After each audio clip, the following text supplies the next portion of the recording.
Kamakailan lang, nagkaroon ng matinding aksidente ang anak ko, si D. 17 anyos pa lang siya, at salamat sa Diyos, buhay siya. Bagamat ligtas siya, marami siyang tinamong pinsala, nabaling mga buto, tinahi sa iba't ibang parte ng katawan, at kasalukuyan siyang nagpapagaling. Dumating agad kami sa ospital mga 1 oras bago dumating ang girlfriend ng anak ko. Pagdating ng girlfriend, tumakbo siya agad sa anak ko, niyakap at hinalikan ito sa kama. Hindi naman malaswa o bastos, sa pisngi, sa noo, minsan sa labi. Nakasuot pa siya ng uniforme, halatang dumiretso siya mula school. Buong gabi halos siya andun, binabantayan ang anak ko, maalalahanin, maalaga. Habang nagmamaneho pa uwi sinabi ng asawa ko na naiinis siya na hindi ko raw pinagsabihan yung girlfriend. Tinanong ko siya, bakit naman? Ang bait nga niya malaking tulong siya sa pagpapagaling ni D, pinakita niya kung gaano niya siya kamahal.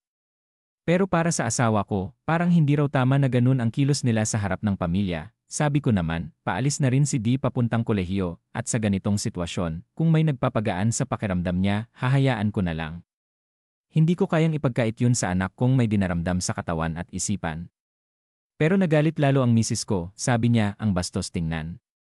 Dapat pinaalis mo siya. Sinabi ko, ayokong sabihin sa anak kung may sakit na pagbabawalan ko pa ang taong na nagpapasaya sa kanya. Hindi ba't mas importante na maibsan ang sakit niya kahit papano? At doon na siya nagsimulang magsalita ng maseryoso. Sabi niya, trabaho mo yan bilang ama, umakto ka naman. Hanggang ngayon, ako'y naniniwala na sa panahong yon, ang importante lang sa akin ay makita ang anak kong buhay at may konting kasiyahan kahit sa gitna ng hirap. Pero simula noon, hindi na yun nawala sa isip ko, naisip ko, baka nga ako ang mali, na baka may hindi rin ako naisip bilang asawa at ama.